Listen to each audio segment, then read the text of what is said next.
Olá, laringoscopista. Vamos para a nossa segunda aula agora. A gente vai falar sobre a anatomia das vias aéreas. O que importa para a prática? Isso que eu quero deixar bem claro. Eu não vou falar aqui de inervação, de nada que não seja útil durante o procedimento. Então, não vai ser uma aula chata, não vai ser uma aula amorosa. Eu trouxe aqui vários vídeos, conteúdo audiovisual bem interessante. Acho que tem aí umas 4 laringoscopias reais que eu filmei. E a gente vai fazer a correlação da teoria com a prática. Sempre isso. Sempre algo que seja útil para o seu trabalho. Então, o que é que importa para a prática, né? O que é que a gente vai levar aí para a nossa vida e para os nossos pacientes também. Vamos falar sobre os objetivos dessa aula agora. Primeiro, revisão de estruturas importantes. Na cavidade oral existem diversas estruturas, mas a gente tem que saber o que para a gente, durante a intubação, que vai interessar, certo? Vamos ter que falar de algumas coisas mais básicas para alinhar o conhecimento. Eu quero deixar todo mundo nivelado e em seguida a gente vai aprofundando esse conteúdo. E sempre fazendo com relação com a prática por meio de exemplos e conteúdo real também que eu trouxe por meio de vídeos. Então, venho apresentar a você o seu primeiro inimigo. Quem é o primeiro inimigo? Esse músculo aqui, o músculo masseter. É um dos músculos mais fortes aí da região da face. Ele está envolvido com a mastigação, né? Por isso que ele tem que ser forte. E caso o paciente esteja consciente, com um grau de consciência, com um tônus muscular, esse músculo vai ser o seu pior inimigo para entrar na boca do paciente.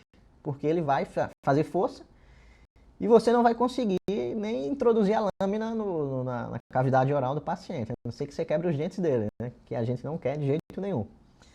Então, sabendo dessa questão, é por isso que a gente usa os bloqueadores neuromusculares. Eles são drogas que vão facilitar muito a intubação.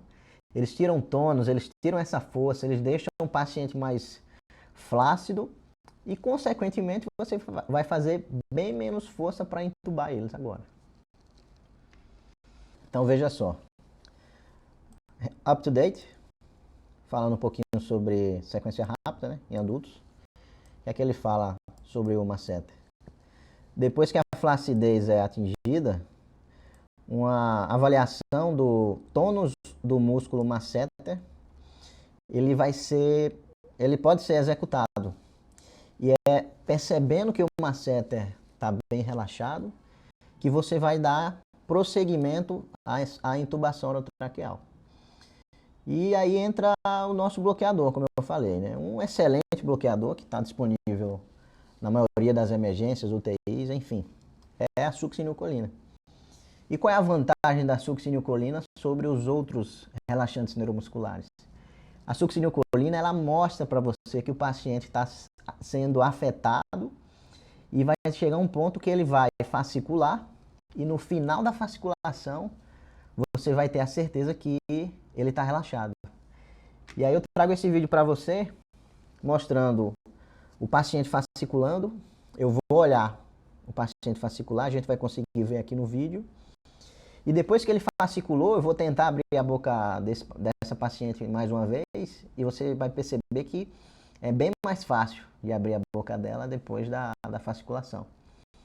A fasciculação, dando uma pequena introdução aqui, são movimentos finos, musculares, bem discretos e um local assim, excelente para ver a fasciculação é a língua. Você consegue ver aquilo ali, mesmo num paciente com pouca massa muscular.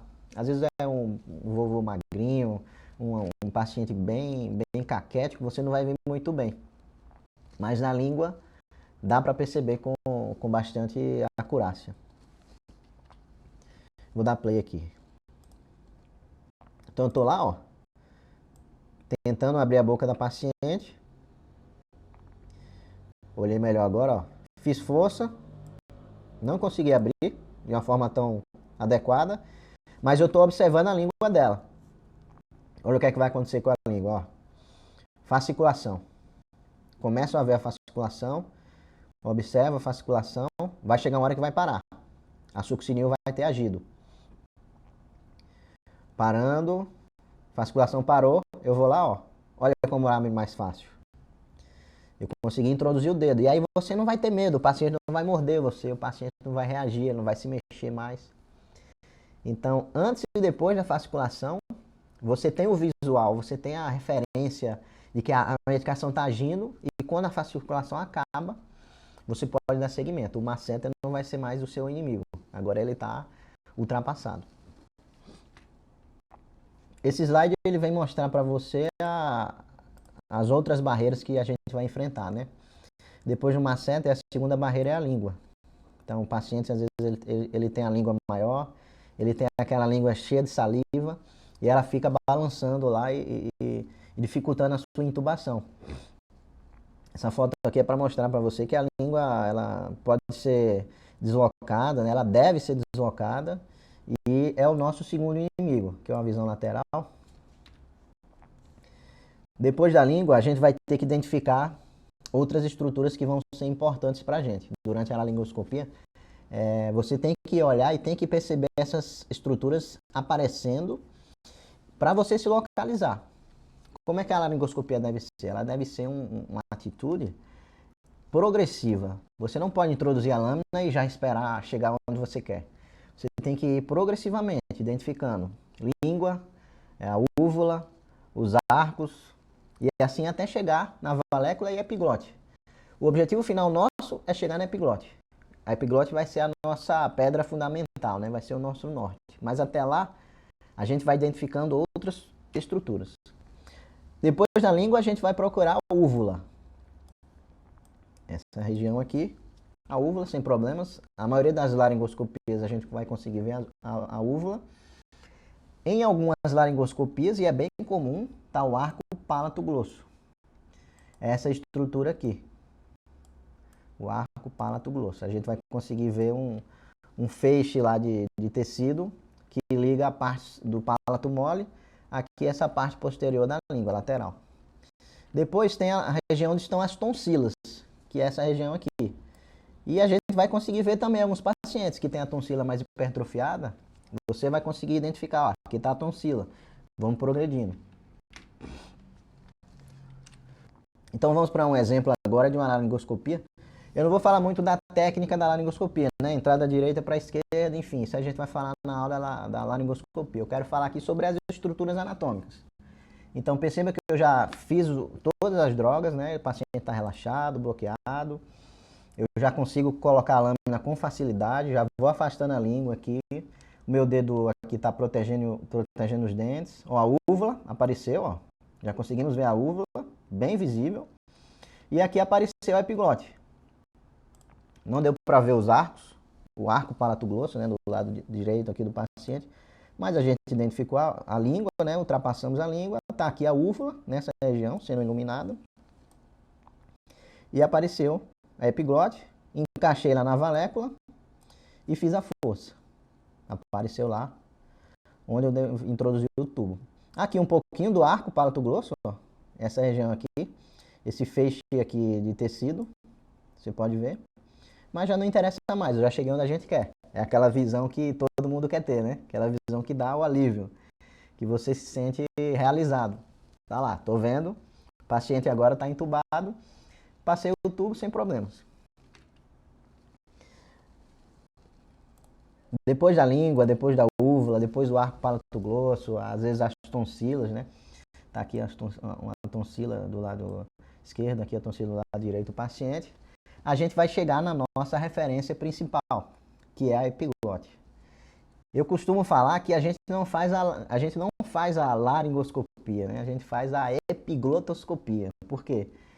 Você está fazendo tudo para chegar nela.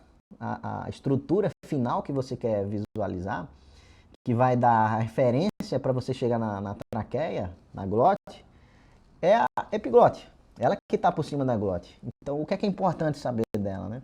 A gente tem que saber que ela tem uma relação direta com a língua. Existe um ligamento aqui entre a epiglote e a língua. E ao colocar a lâmina, a ponta da lâmina aqui nessa região, e fazer essa força, você vai perceber que ao levantar a língua, a epiglote, na sua maioria das vezes, vai levantar junto e vai expor a região que você quer introduzir o tubo, que é a glote. Então, esse ligamento é como se fosse uma alavanca que, se você às vezes também apertar ele, a epiglote ela sobe junto. Vai ter um vídeo demonstrando isso aí. Então, existe a força que a gente faz com a mão esquerda, né? Para cima e para frente, mas também, às vezes, você apertar um pouquinho essa região da valécula, onde tá o ligamento entre a epiglote e a língua. Se você apertar ele, você vai perceber que a epiglote vai dar uma levantada discreta, mas que vai mostrar para você a região final onde você quer chegar. Então, aqui está um corte coronal. A gente está vendo aqui o paciente de posterior para anterior, que é a orelha do paciente, né? A gente está vendo o paciente de trás para frente. E você vê a relação da língua com a epiglote. Essa região aqui. A gente quer introduzir o tubo para cá. Aqui o mesmo corte, mas sem as estruturas musculares, né? Tá a língua aqui. Toda essa região aqui é a região da valécula. Você vai introduzir a lâmina entre a epiglote e a língua. O que é importante aqui nessa região são as cartilagens aritenoides. São em número de 4, né? Você vê aqui que elas estão aqui localizadas abaixo da entrada da glote e acima da entrada da glote da epiglote. Então, em alguns momentos da laringoscopia, você vai ver mais de um orifício. No caso é o esôfago, já adiantando. Então, para os desavisados, que não é o seu caso agora, a partir de agora, existe a diferença entre a entrada do esôfago, esfíncter esofagiano superior, e a entrada da traqueia, que é a glote. Porque a entrada da traqueia, acima está a epiglote e abaixo existem as cartilagens aritenoides. Então isso vai fazer uma diferença crucial naquele momento que você está em dúvida. Às vezes você vê um primeiro orifício lá e não vai ser o lugar certo. Você vai entubar o esôfago se você introduzir lá. Por quê? Porque não tem as aritenoides, não tem a epiglote. E acima dessa visualização vai estar aquele local que você quer introduzir o tubo. Língua, a epiglote junto das cartilagens. Aqui uma visão lateral. O que é importante nessa visão lateral, né? Tem uma divisão mais teórica, nasofaringe, orofaringe, laringofaringe. Mas o fundamental aqui é essa relação que existe da língua com a cartilagem da epiglote. E a região que você vai introduzir a lâmina é essa daqui. Você vai vir com a lâmina e vai introduzir aqui, na valécula, junto àquele ligamento que eu falei, que liga a epiglote com a língua. E um dos erros comuns que muita gente comete é introduzir pouco a lâmina. Às vezes ele está indo lá, ele consegue ver a epiglote e aí já quer fazer força. E o que é que está acontecendo? A pessoa vem, começa a introduzir a lâmina do laringoscópio, lâmina curva, Macintosh, já vê a epiglote aqui, ó, e ele para aqui. E ele quer fazer uma força aqui. Só que essa força não é ideal. Você não está utilizando do mecanismo máximo do laringoscópio. Você tem que vir até o final. Até o finalzinho da valécula. E aí você vai conseguir fazer uma força bem menor e vai ter um resultado melhor. E aqui a gente consegue ver duas cartilagenzinhas que são as aritenoides.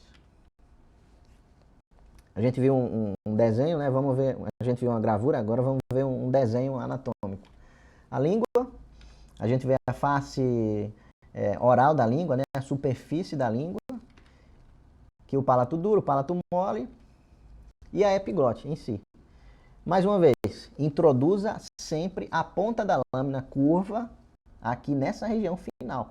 Você vai vir com a lâmina e não vai parar aqui, no momento que você vê a epiglote. Não vai fazer isso. Você vai avançar mais ela, vai vir até o final, encaixando bem aqui, ó. Você vê que tem um desenho certinho. E aí você vai fazer a força nesse momento. Você vai ver que é bem mais fácil de fazer a laringoscopia assim. E às vezes essa força para cima e para frente, ela pode ser complementada com a discreta força para cá. você vai ver que apertando um pouquinho esse ligamento da epiglote com a língua, a epiglote vai fazer um mecanismo como se fosse uma porta. E vai ter vídeo mostrando isso aí pra gente. Esse vídeo aqui foi cedido por um colega. Ele mostra um videolaringoscópio, ou seja, é uma câmera na ponta de uma lâmina curva de Macintosh, adentrando e visualizando todas aquelas estruturas que a gente conversou até agora. Vamos lá. Entrando na boca do paciente. Passou aqui a úvula, ó, rápido. Você vê, ó, palato duro, palato mole, úvula, aqui ela, a úvula. Progredindo. Apareceu a epiglote. Beleza. Consegui visualizar a epiglote, a epiglotoscopia. O que é que a gente vai fazer agora? Vamos introduzir a lâmina até o final da epiglote. A gente tem que colocar lá na ponta da valécula, certo? E lá, e só aí que você vai fazer a força, tá bom? Colocou lá na ponta, finalzinho, ó lá. Fez a força, pronto, apareceu o que a gente quer ver.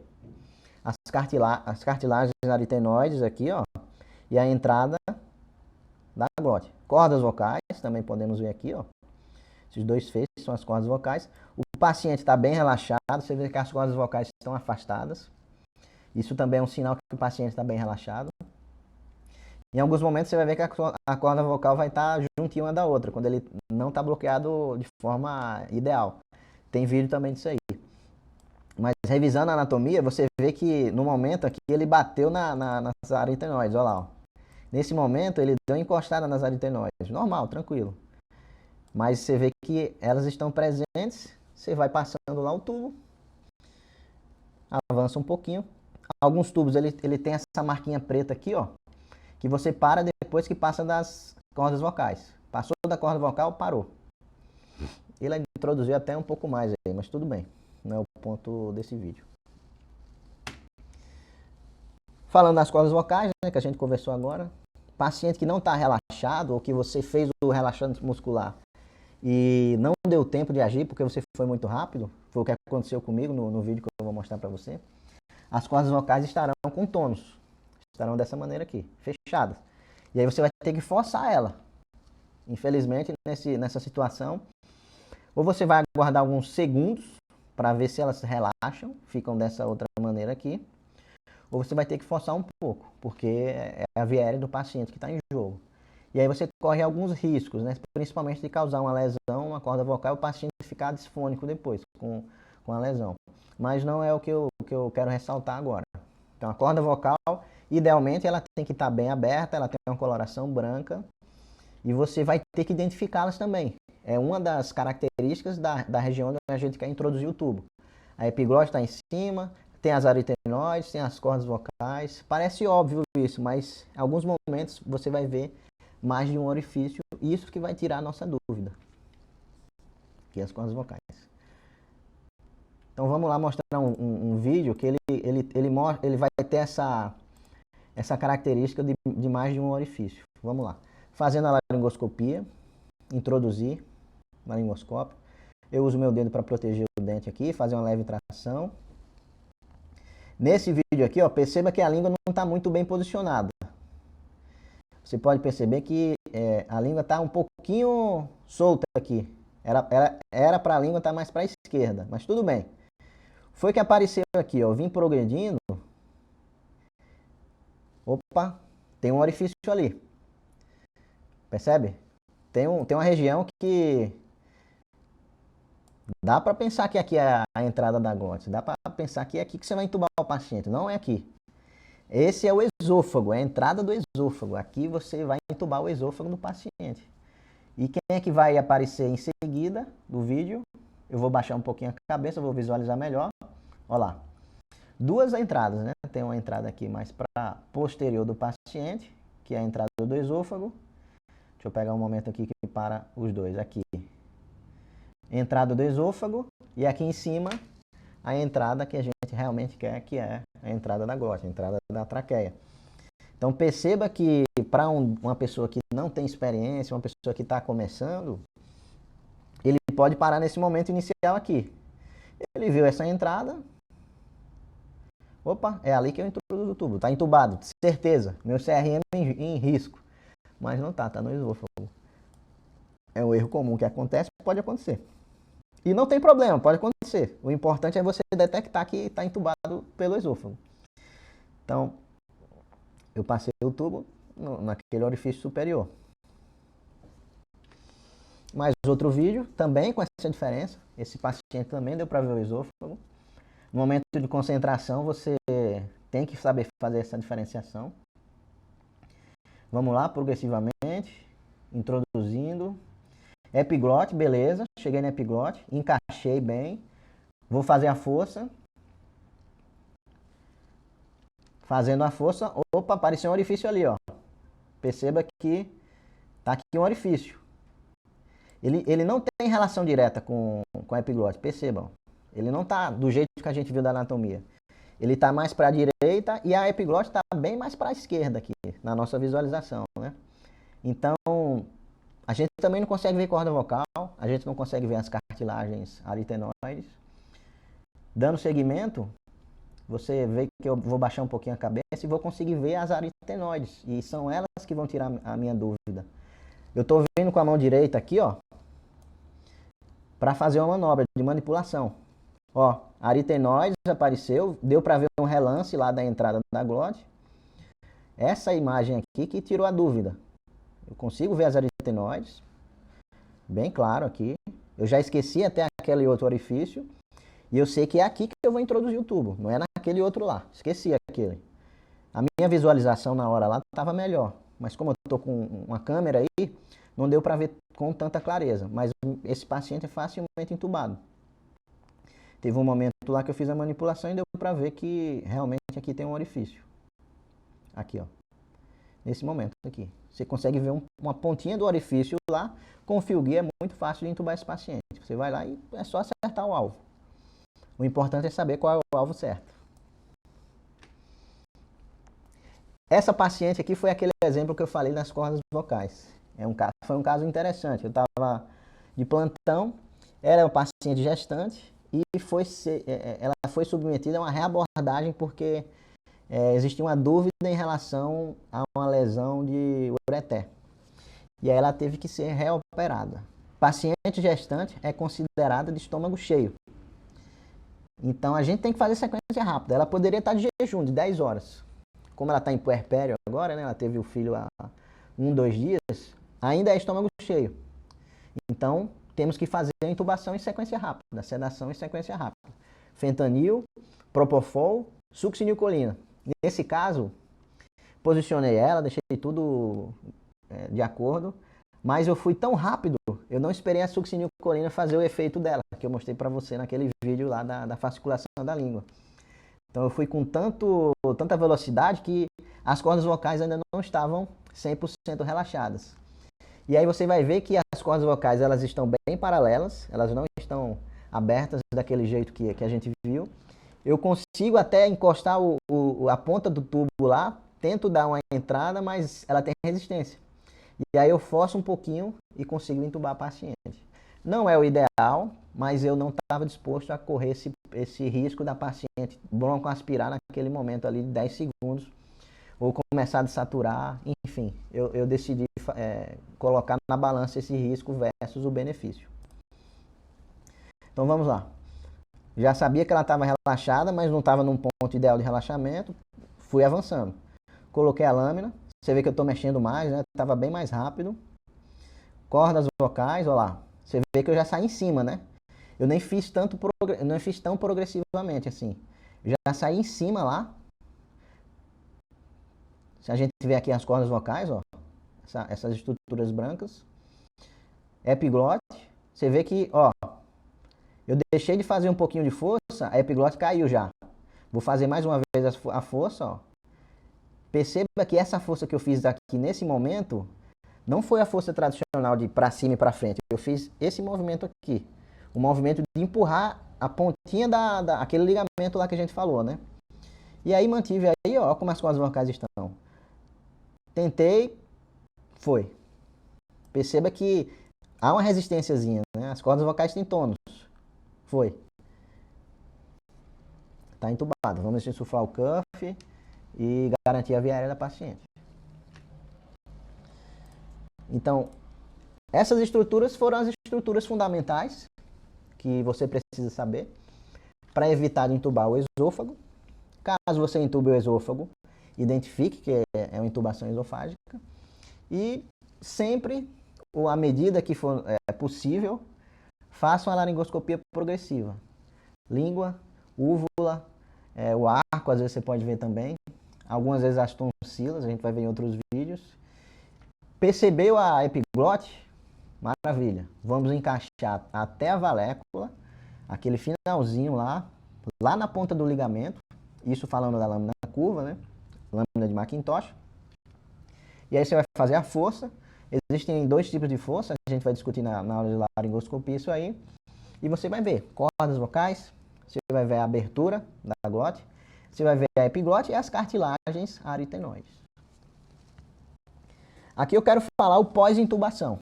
Por que eu trouxe essa figura, né? São duas gravuras, um crochê aqui, não sei como é que chama esse negócio aqui, eu chamo de crochê.